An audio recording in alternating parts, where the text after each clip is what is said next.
안녕하세요. 잘대갑TV의 명품 PD 한PD입니다. 자, 부동산 얘기부터 시작을 해볼게요. 자, 이문아이파크가 한 줍줍으로 한 120에서 한 140가구 나왔나요? 그래서 무순위 줍줍을 했는데 뭐 700대 1인가? 어마어마하게 신청을 했죠. 그죠? 청약을 무순위로 넣었는데 계약이 뭐 8가구 나왔다나? 나머지는 다 미분양으로 나오는 거예요. 이거 입주가 얼마 안 남았어요. 한 1년 남았는데, 이 분위기로 봐서는 준공후 미분양이죠. 그죠? 준공후 미분양. 그러니까 줍줍으로 뭐 몇백 대 1이 나와도 소용없어요. 그건 뭐 다 허수. 자, 이문아이파크가 시사하는 바는 뭐냐면, 이게 거의 13억이 넘거든요. 강북구에서 13억. 그죠? 여러분, 한 13억에다가 한 3, 4억만 더 붙이면 강남의 아파트도 사요. 그죠? 구축으로. 제가 저번에 보니까 청담동에 있는 아파트도 사더라고요. 그러면 청담동에 가서 사지. 미쳤다고 이거 13억 주고 사겠습니까? 말도 안 되는 가격이죠. 자, 이렇게 고분양가 휴증이 나오고 있고, 자, 이거 이제 전매 제한 뭐 풀리겠죠? 뭐 1년이 지나 얼마 안 남았으니까. 자, 풀리면 어떻게 되겠어요? 지금 줍줍도 남아있는데, 뭐, 프리미엄이 붙겠습니까? 안 붙지. 마피가 되는 거죠. 입주 때는 마피가 되는 거예요, 이런 거는. 마피. 제가, 불과 몇 개월 전에 뭐라고 그랬어요? 고분양가에 분양 받으신 아파트는 다 입주 때 마피다. 그죠? 고분양가에 받으신. 그거 왜냐면, 살 사람이 없어요. 살 사람이 없다니까. 옛날에는 투자자가 입주 때 사는 경우도 있거든요. 전세 맞추고 뭐 하면. 근데 뭐 투자자가 지금 들어갈 수가 없잖아요. 그죠? 취득세를 뭐 8%, 12% 내고 들어갈 수도 없고. 그리고 이렇게 고분양가에는 이자를 또 어마어마하게 내야 되잖아. 그죠? 이자가 뭐 몇 천만 원 나올 거 아니야. 그러니까 이건 뭐 마피죠, 마피.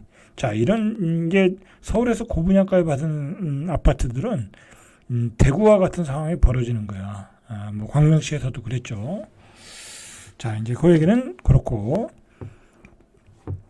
자, 두 번째 이 부동산 얘기, 잠깐만 얘기하면, 이건 사실 한 꼭지로 얘기해야 되는 건데, 잠깐 짧게 얘기하면, 이제, 예를 들어, 뭐, 공주, 아니면 서산, 또 어디 있을까요? 뭐, 조치원? 또는 뭐, 조금 뭐, 그만한 도시들, 홍성, 그죠? 그런 도시들에서 이제 분양받으려면, 4억 5천이에요. 분양가가. 4억 5천이라니까요. 실제로 분양하는 거 보면 4억 5천이에요. 요번에 공주에서도 뭐 무슨 월성지구에서 하는데 얼마더라? 뭐 하여튼 이것저것 들어가면 한 4억 2, 3천 들어가겠더라고요. 4억 2, 3천이면 차라리 한 2, 3천 더 주고 세종에서 받는 게 낫죠. 그죠? 이렇게 비싸졌다라는 얘기고. 자, 이 7억은 뭐냐면 제가 이제 4억 5천, 7억, 8억 5천, 12억 이렇게 적어놓은 거는 이게 대표적인 가격이기 때문에 적어놓은 거예요. 이제 예를 들어 대전, 부산, 광주, 광역시에서 좀 괜찮은데 아주 괜찮은 것도 아니에요. 진짜 괜찮은 건 또 부산 같은 데는 뭐 10억이 넘죠. 그죠? 그냥 쓸만한 데에서 분양 받으려고 하면 7억 있어야 돼. 7억. 이렇게 올라갔다. 자, 그래서 7억이 된 거예요. 자, 그 다음에 8억 5천. 이건 어디겠어요? 이제 수원에서 여러분들 수원에서 분양 받으려면 이 정도는 주셔야 돼. 그죠? 수도권에서 분양가 상한제 지역 아닌 데서는 분양 받으려면 재개발 지역 뭐 그런데 8억 5천이에요. 이게 비싸졌다라는 얘기예요. 자, 그다음에 서울에서는 한 12억. 그죠? 자, 제가 이걸 이야기하는 것은 뭐냐면 이제 여러분들이 잘 생각을 해야 된다는 거. 이걸 받아라, 받지 말라. 뭐 그런 얘기를 하는 건 아니에요. 그죠? 여유가 있으면 받으세요. 여유가 있으면 받으셔야지. 뭐 어떡하겠어. 좋은 집에 살아야지. 새 집에. 문제는 뭐냐면 너무 무리하게 내가 이자를 많이 지불하고 이 가격에 뭐 받아봤자 별 볼 일 없다. 별 볼 일 없다. 뭐 시골에서 뭐 4억 5천에 받아서 뭔 의미가 있겠어요. 그죠? 대전에서 7억에 받아서 뭔 의미가 있겠어요. 그죠? 앞으로. 전세 3억이면 사는데. 그죠? 전세 3억에서 3억 5천이면 사는데 그냥 전세 살면 되잖아요. 그러니까 무리할 필요는 없다라는 거. 무리할 필요는 없다. 그죠? 무리할 필요는 없다. 특히 광역시 같은 데서는 광역시는 이제 인구의 감소율이 급격하게 높아지거든요. 2030년으로 갈수록. 그리고 이제 외부 투자자가 들어올 수가 없어요. 그죠? 뭐 썩다리 아파트 뭐 갭 투자는 들어도 뭐 이런 아파트에 들어오질 않아요. 이제 전세가율이 한 50%밖에 안 되기 때문에 들어오질 않는다고. 그러니까 뭐 굳이 무리는 하지 말아라라는 얘기예요. 자, 그런 차원에서 제가 이 얘기했고, 자, 그다음에 세 번째로 제가 이제 우리나라 부동산은 최소한 5년, 뭐 제 예상이 틀린다고 하면 뭐 3년 정도로 땡겨질 수는 있어요. 그러나 저는 한 5년 정도는 보고 있거든요. 하락의 기간은 5년 정도다. 그러면 2022년, 2023년, 2024년, 2025년, 2026년, 그죠? 22년, 23년, 24년, 25년, 26년, 그죠? 23년도부터 봐도 27년, 그러니까 26년에서 27년 사이까지, 그때까지는 하락이다, 하락이다. 그러면 하락이라고 할 수 있는 근거를 이야기해야 될 거 아니에요. 그죠? 근거. 가장 중요한 근거는 너무 많이 올랐다라는 거죠. 너무 많이 오르는 과정에서 우리가 어떻게 샀어요? 다 빚으로 땡겨서 산 거예요. 그죠? 빚으로 땡겨서 산 거야. 자, 그리고 너무 많이 오르는 과정에서 누가 많이 샀어요? 다 주택자들이 많이 샀어. 다 주택자들. 다 주택자들이라고 무슨 다 돈 가지고 산 거 아니잖아요. 자기 돈 가지고 산 거 아니잖아요. 다 융자 내고 샀잖아요. 그러니까 그 휴유증이 나오고 있죠. 자, 그러면 너무 많이 땡겨서 이자를 내고 샀는데 문제는 그 이자를 갚을 체력이 떨어지고 있다라는 거야. 그죠? 왜냐면 우리가 계속해서 막 이 나라가 잘 살아. 뭐 수출도 잘 되고 반도체도 잘 빨리고 나라가 잘 살아. 자, 그래가지고 우리 막 다 취업도 잘 되고, 그죠? 급여도 많이 올라가고, 이 GDP도 올라오고 그래야 되는데, 지금은 그렇게 갈 수가 없다. 그죠? 갈 수가 없다. 우리의 골드락스는 끝났다라고 보는 거예요. 그래서 그런 긴 침체가 소위 말하는 극심한 경기 침체가 아니더라도, 그죠? 저성장의 침체의 늪이 한 5년은 걸린다. 그죠? 5년은 걸린다. 좀 그렇게 보고 거시적 관점에서 여러분들에게 5년이라고 얘기하는 거예요. 뭐 감으로 얘기하는 것도 아니고요. 이 거대한 부동산 시장을 움직이는 그 어떤 그 유동성을 가지고 얘기하는 거예요. 그리고 경제 체력을 가지고 얘기하는 거야. 충분히 근거 있는 얘기라고 저는 봐요. 그죠? 봐요. 그런데 실제로 우리의 그 경제가 침체하는 모습을 어디에서 우리가 볼 수 있냐? 자, 오늘 그 얘기하는 거예요. 제가 여러분들한테 계속해서 이제 어떤 근거를 얘기해 줄 거예요. 근거를. 자, 저는 근거를 우리의 그 수출 환경이라고 봐요. 우리 경제는 수출로 먹고 사는 나라잖아요. 그죠? 수출로 먹고 사는 나라인데 두 가지야. 일단은 안정이 어떤 정치적인 군사적인 안정이 돼야 되는 건데 세계가 수출이 잘 되려고 하면 그게 일단 깨졌잖아. 그죠? 그게 일단 깨졌잖아.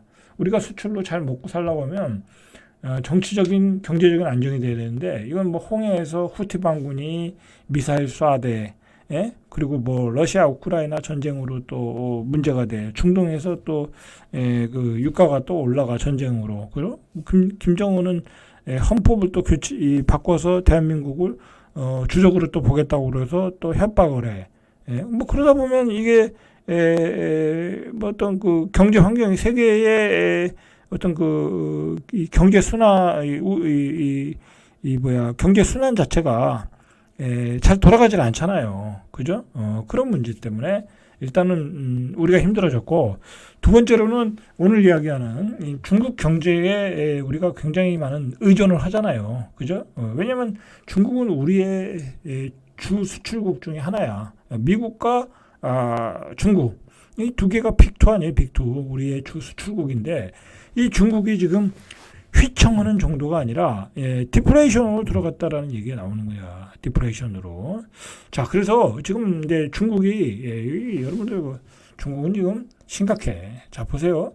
이 중국의 엄청나게 큰 부동산 그룹, 헝다 그룹이 일단 홍콩 시장에서 청산 명령이 떨어졌어요. 법정에서 이제 갚아라, 돈을 갚아라 이거야.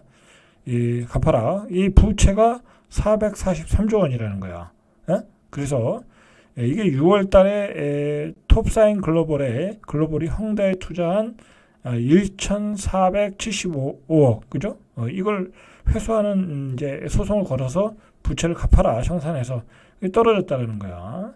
이제 그 큰 이제 파장이 오는 거죠. 이 사건을 통해서 부실이 드러나는 거지.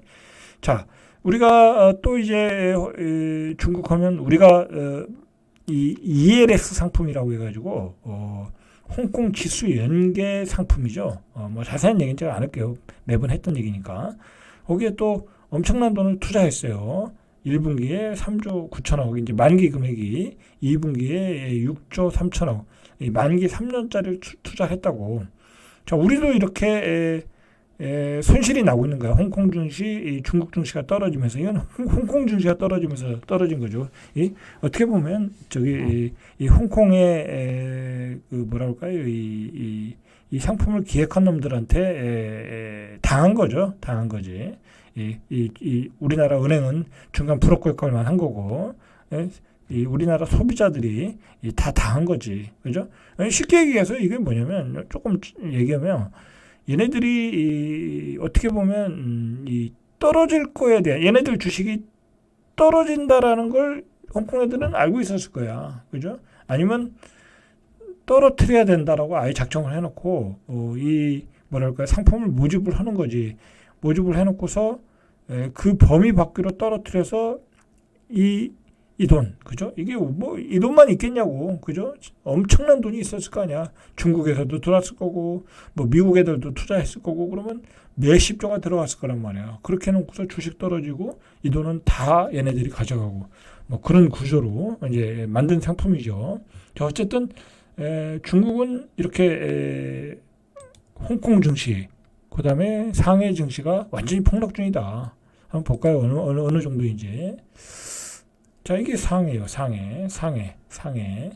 주봉으로 볼까요? 바닥이 없어. 바닥이 없이 이렇게 떨어지고 있어. 그죠? 바닥이 없어요. 바닥이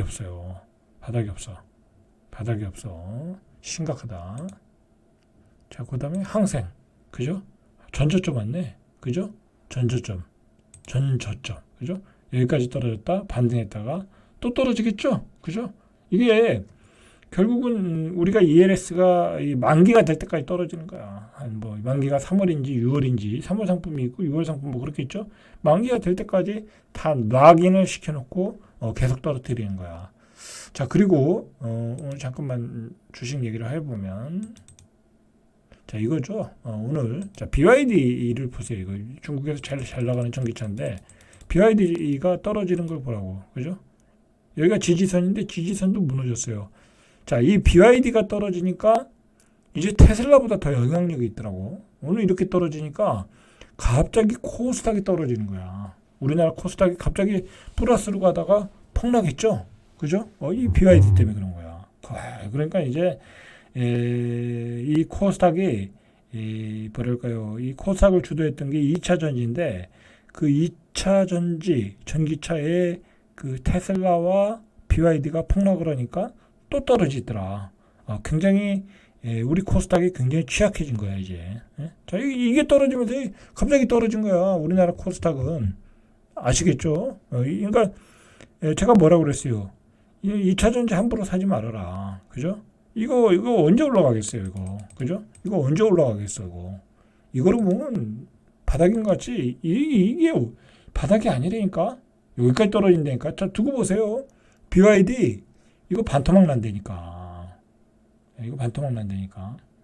여기서 반등 줘서 이렇게 갈 수는 있는데, 갔다가 또 이렇게 떨어진다니까, 결국은. 이거 제가 보기엔 80위안까지 떨어진다니까. 이렇게 된다니까. 그러니까 우리나라 2차 전지를 얘가 투자하지 말라는 거야. 이거하고 연계성이 있는 거야, 지금. 이거하고 테슬라보다는 이게 더 영향력이 있어요, BYD가. 그죠? 참고하시고요. 자, 그래서 이 중국 경제가 상당한 침체 국면으로 들어갔다. 부동산 뭐 시장은 아까 헝다 그룹이 뭐 이건 뭐 파산 직전이고 선고 받기 직전이고, 그래서 뭐 연체율이 올라가고 뭐 실업률은 뭐 중국의 실업률은 지금 뭐 유명하니까 이게 기본적으로 뭐냐면 중국은 사회주의 체제가 더 골격이잖아요. 그죠? 우리처럼 자본주의 체제면 막 금리도 풀고 뭐 특수한 어떤 부양을 하겠는데 이 사회주의, 이 공산주의 경제는 그게 쉽지를 않아. 그죠? 그게 쉽지 않다니까. 우리는 막 자발적으로 막 하려고 그러잖아요. 근데 얘네들은 그렇게 못하잖아. 하고 싶어도. 진짜 능력 있는 그 경제인들, 그 마인 같은 애들 나와서 하고 하면 금방 살릴 수 있는데, 마인은 입도 뻥끗 못하게 하는데, 이게 되겠냐고. 그죠?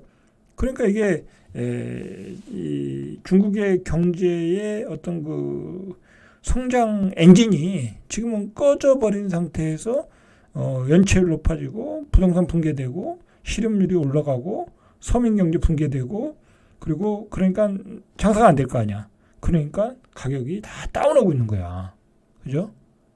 그래서 중진국 함정 등과 맞물려 한계에 이르렀다라는 거야. 거기다가 미국은 첨단 기술도 차단하고 있고, 발전 동력이 없는 거지. 그죠?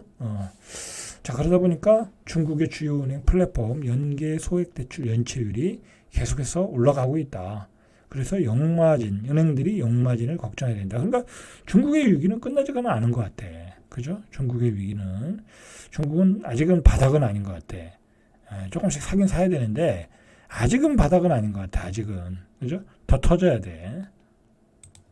근데 이 나라는 도대체가 알 수가 없는 나라니까. 그죠? 문제는. 알 수가 없는 나라야. 어느 정도 부실이 있는지를 몰라. 그죠? 자, 신용불량자도 급증하고 있다고 그래요. 신용불량자도. 2019년에 11조 2,700억 유안. 작년에 28조 7,400 유안. 엄청나게 늘었죠. 그죠? 이거 몇 배 늘은 거야. 응? 2배가 더 늘었죠. 그리고 중국 성인 18세에서 59세 854만 명이 신용불량자. 블랙리스트. 어마어마하죠. 854만 명. 자, 실업률, 중국 청년들 취업이 안 되죠? 직장인들이 사람을 못 뽑을 정도면 여기는 완전히, 스태그플레이션이 아니라 디프레이션으로 들어간 거야. 그죠? 21%. 그죠? 어마어마하죠. 자, 이런 상태에서, 우리 경제가, 중국 경제에 영향을 안 받을 수가 없죠. 그죠? 우린 중국에다 수출도 많이 하는 나라고, 수입도 많이 하는 나라니까. 그죠? 자, 중국의 소매 판매도 점차 둔화되면서 12월에 7.4%, 연간 7.2% 증가에 그쳤다. 이 정도면 안 되는 거예요, 중국은. 두 자릿수가 나와야지. 그래서 나오는 얘기가 내수가 유축되면서 디프레이션이 일어나고 있다. 소비자 물가도 지난달 0.3% 하락했다. 이 소비자 물가가 지금 하락하는 분위기가 아니잖아요. 그죠? 다른 나라는 물가가 폭등하고 있는데 여기는 더 하락하고 있다는 거야. 장사가 안 된다라는 거야. 장사가 안 된다. 우리도 그렇잖아요. 그죠? 우리도 지금 자영업자 죽으려고 그러잖아. 생산자 물가도 지난달 마이너스 2.7%까지 15개월 연속 하락세를 나타났다. 이러다 보니 소비자 심리도 꽁꽁 얼어붙었다. 그죠? 자, 결론적으로 사회주의 체제의 한계죠. 사회주의 체제 한계. 자, 중국의 주택 가격도 하락하고 있어요. 7월에 0.1%, 지난달에 0.4% 계속 하락하고 있어. 자, 헝다, 비구이한 이 부동산 개발업체들이 먼저 유동성 위기에 빠지고 있고, 중국의 GDP의 20%, 그죠? 20%가 이 부동산, 이런 그 업종이에요. 타격이 큰 거죠. 자, 중국 부동산 총액은 60조 달러, 미국의 3배 수준이야. 그리고 국내 GDP의 약 25%. 그러니까 이 부동산이 부실해지면 어마어마한 디프레이션이 오는 거죠. 그죠? 자, 때마침 작년에 어마어마한 외국인들이 다 팔고 나갔어, 주식들을. 그러니까 주식이 빠지는 거야. 그죠? 그래서 자, 외국으로 빠져나간 돈이 92조 원. 그죠? 지난해 이 92조 원. 2018년 5년 만에 첫 자본 유출이다. 그러니까 2018년 이후에 이때 한번 팔고 계속해서 투자가 들어왔다가 순자본 유출이 작년에 92조가 일어났다라는 거야. 자, 이홍 광운대 경영학부 교수는 자, 이런 원인을 이 중국들이 국유 기업을 활성화하고 민간 기업은 억제하는 국진 민태 통제 정책이 외국 기업을 적으로 돌렸다 이거야. 자기네들 국영 기업만 활성했다 이거야. 그죠? 국뽕에 빠지니까 결국 외국 기업들이 다 빠져나가더라. 얘네들 뭐 맨날 국뽕해가지고 지네들 것만 쓰고 외국 거는 뭐 못 쓰게 막 캠페인하고 뭐 별지랄 다 하잖아요. 그죠? 그러니까 안 되는 거야. 그러니까 외국 기업들이 어떻게 하겠어요? 공장도 철수하고 주식도 빠지고 당연한 거죠. 그러니까 중국인 이렇게 나가면 이제 별 볼 일 없는 거지. 그래서 이렇게 디프레이션으로 가다 보면 중국은 잃어버린 10년이 올 수 있다라는 거예요. 10년. 자, 우리도 그 미래에셋에서 중국의 ETF 상품들을 많이 만들어서 투자했다가 미래에셋 ETF에서 뭐라고 나왔냐면 공시를 했냐면 이제 철수하겠다. 아예 주식도 상장 폐지하겠다라는 거예요. 그러니까 다음 달 뭐 6일까지인가 뭐 다 매도해라. 청산하겠다라는 거잖아요.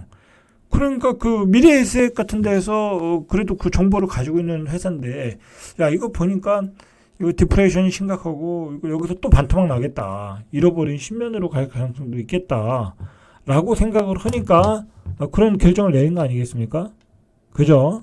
아까 봤듯이 그 자동차 그 전기차 주식도 뭐 바닥을 모르겠잖아. 지금 전기차 ETF도 차이나 타이거 ETF도 저도 조금 가지고 있는데 그게 어마어마하게 빠졌어요. 저도 뭐 한 30% 이상 손실 난 것 같은데 포트폴리오에 좀 가지고 있는데 이거 뭐 손절해야 되나 말아야 되나 할 정도로 고민스럽다니까. 보면 거기서 한 20%는 더 빠지겠더라고. 그렇다고 또 여기가 바닥일 수도 있고 하니까 이거 어떻게 해야 될지 모르겠더라고.